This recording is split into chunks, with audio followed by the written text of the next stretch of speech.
Good day. In our continuing series, CBRM Chats, we welcome local businessman and mayoral hopeful Rankin MacQuaid. MacSween. Rankin MacSween. We'll get someone to check on that. No, it's Rankin MacSween. I was quite sure it was Queen, but that's fine. So this is your second run at the mayoral office of CBRM. What's changed for you, and is there a new strategy, like winning? Well, we've got a lot of challenges. We've got a high unemployment rate. We're losing jobs. We're losing people. We've got a third of our children living in poverty. I find each of those figures intolerable, and I think we can do a lot better, and that's why I've decided to run. So you're pretty confident you can win this thing. Do you think you'll wear that chain of office thing, the one that Cecil has been wearing for? Because I heard that he wears it like everywhere. I really haven't thought a lot about that. I don't think that's a substantial issue, really. I think it's quite symbolic. So you say. You talk about out-migration a lot. 1,000 people leave Cape Breton every year, and according to a prominent magazine article, Money Sense review has us ranking third worst in all the places you can live in Canada. Do you think under your administration we'll be ranking higher? I'm hoping, and I believe, we know how to turn this around. Sorry, I'm not sure you heard me. I said, do you think we might be ranking higher? I got it. I got it.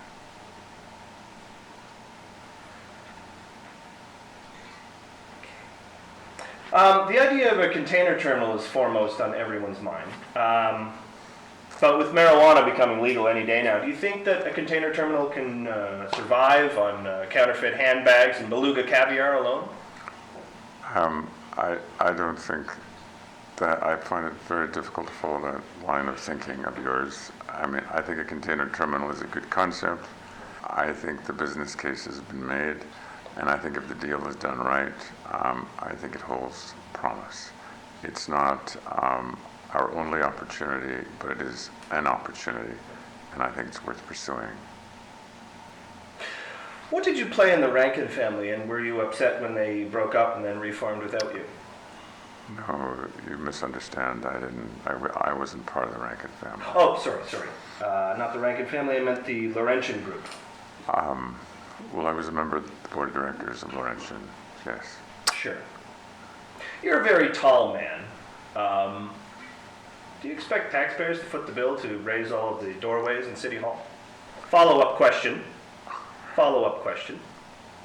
If elected, do you promise to finally tune the big fiddle? Which of those do you want me to answer, or do you expect me to answer them? I'd like to talk about something serious, if you don't mind. That'd be great. In the form of, I would like that. Yeah. In the form of child poverty. With over 4,000 CBRM kids well under the poverty line, our city is facing an epidemic. What will you do about it, and what is your message for people who can't make ends meet? Well, I think the situation with respect to child poverty is quite intolerable. And I think as a municipality, we have an obligation to bring the province to this community and to begin a serious conversation with them about how together we are going to tackle this. Do you want to answer your phone? It's not me. It must be one of these guys. It's a bit of a distraction here. Do you want to? I would really like to deal with this question. If you would deal with that phone. CC, what's up? Yeah. Yeah, I see. Yeah, I think he rode his bike here. Yeah, no kale seeds this time. Yeah,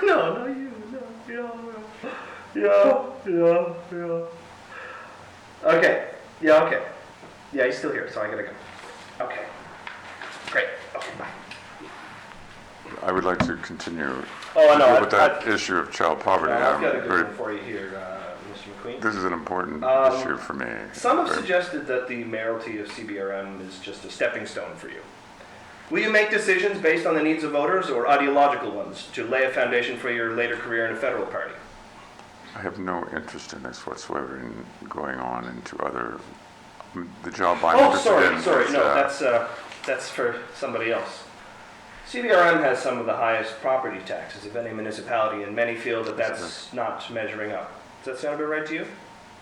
I think we've got a terrible high property rate. If elected, my plan is to begin the process of lowering taxes, and we'll lower them 2.5% a year, every year for the next 4 years. So by the end of my mandate, taxes would be down by 10%, and I would aspire that we continue on that track until we reposition this community so that it is in a much more competitive position. Wow. Do you think that your tax cutting plan will alienate your Pinko commie base? I don't understand. That question just strikes me as being quite silly. Of course, I have no Pinko base. That's not who I am. I have no base of any kind. I mean, my commitment is to this community, period.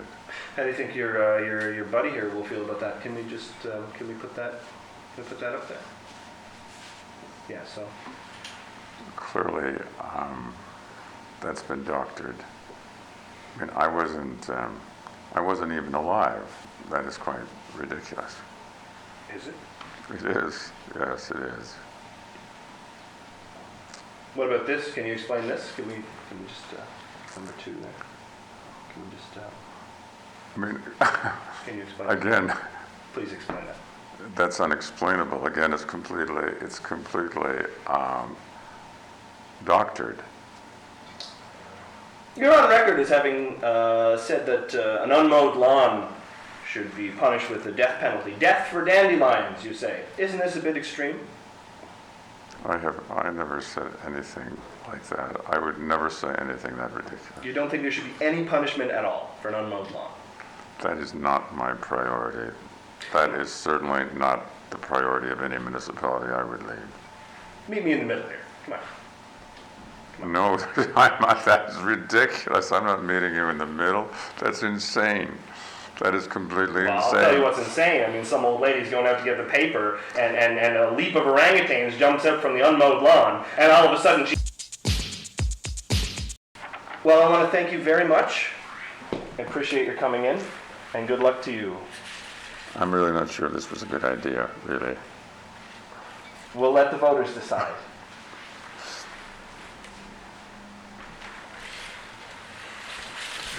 Spider. It's a spider!